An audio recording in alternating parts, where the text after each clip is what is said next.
Hi viewers, welcome to Neyveli சமையல். நான் உங்க ஜெயந்தி. நம்ம இன்னைக்கு அந்த ரெட் கேபேஜ் அப்படின்னு சொல்லுவோம்ல, அந்த நம்ம சொல்லுவோம் வயலட்னு, வயலட் கலர்ல கோஸ் இருக்கும்ல, அதோட ஹெல்த் பெனிஃபிட்ஸ் பத்தி இந்த வீடியோவில் பார்க்க போறோம். அதை நம்ம யூஸ்வலா நிறைய பேர் அதை வந்து கன்சியூம் பண்றது இல்லை. நார்மல் கோஸே சீப்பா இருக்குன்னு சொல்லிட்டு அதை வாங்கிடுறோம்.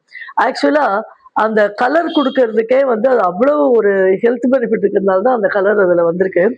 இது வந்து என்ன அப்படின்னா விட்டமின் சி, கே அதெல்லாம் இருக்கு. ஆன்டி ஆக்சிடென்ட்ஸ் ரொம்ப ஜாஸ்தியா இருக்கு. போன் ஹெல்த், பிரெயின் ஹெல்த்துக்கெல்லாம் வந்து இது ரொம்ப நல்லது. ரொம்ப சந்தோஷமான ஒரு விஷயம் இல்லைன்னா, வெயிட் லாஸ் பண்ணணுங்கிறவங்களுக்கு இது ஒரு மிகப்பெரிய வரப்பிரசாதம்னு சொல்றாங்க. ஏன்னா இது வந்து நல்ல ஒரு ஃபில்லிங் ஃபீலிங்கை தரும். அதனால கலோரிஸும் ரொம்ப கம்மிங்கிறதுனால நிறையா இதை எடுத்துக்கலாம். சாலடாகவும் எடுத்துக்கலாம். நார்மலாக நம்ம கோஸ் பொரியல் பண்ற மாதிரி ஒரு பொரியலாகவும் பண்ணி இதை நம்ம வந்து சாப்பிட்டுக்கலாம். இப்போ நார்மல் கேபேஜை விட டபுள் த ரேட் இது இருக்கும் தான். ஆனால் இந்த வின்டர் சீசன்ல இது ரொம்ப ரேராக தான் இது கிடைக்கும். ஆல் த்ரூ த இயர் வந்து இது கிடைக்காது. ஸோ இதை கண்ணில் படும்போது ஃப்ரெஷ்ஷாக இருக்கும்போது வாங்கிட்டு இதை வந்து குக் பண்ணோம் அப்படின்னு கேட்டிங்கன்னா, இது என்ன ஆகும் அப்படின்னு கேட்டிங்கன்னா, அழகாக வந்து ஒரு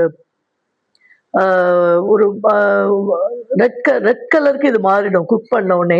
கொஞ்சமா தண்ணி யூஸ் பண்ணி அந்த தண்ணியெல்லாம் வடிச்சு கொட்டிடாம அது மாதிரி கிளியரா யூஸ் பண்ணோம் அப்படின்னா, அருமையான இந்த ரெட் கேபேஜ் வந்து ஒரு பொரியலோ இல்லை சாலட்ஸ்லயோ எதுல வேணாலும் நம்ம அதை யூஸ் பண்ணலாம்.